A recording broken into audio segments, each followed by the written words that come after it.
What if God answered your prayers even when you barely meant them? Welcome to Charles Haddon Spurgeon Morning Devotion. His text reads, "Blessed be God, who has not turned away my prayer," Psalm 66 and verse 20. When we honestly look back at our prayers, we should be amazed that God has ever answered them. Some may think their prayers are good enough to be accepted, like the Pharisees did.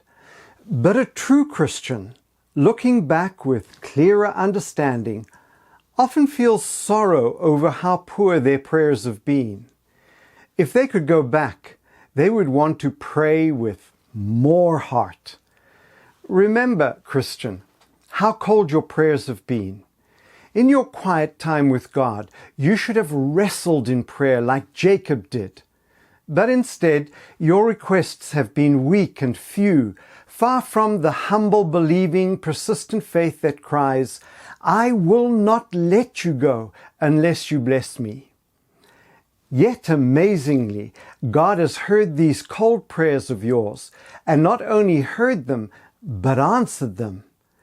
Think also about how rarely you have prayed, except when you were in trouble.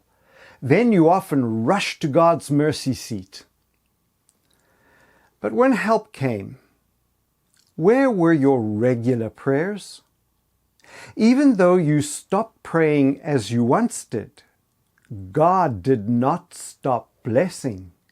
When you neglected prayer, He did not abandon His mercy seat. The bright light of His presence still remained. How wonderful it is that the Lord listens to these sudden cries that rise and fall with our needs. What a God He is! To hear the prayers of those who come to Him only when pressed by trouble, but forget Him when blessings are many and burdens are few.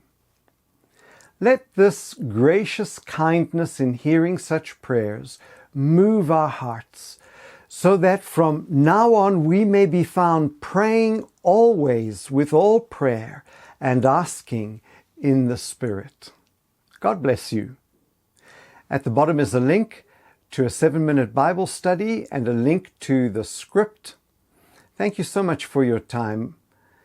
If you would like to leave a comment, please feel free to do so. We read them and would appreciate knowing how you feel about Charles Haddon Spurgeon. Thank you for your time. It's been my joy and my pleasure.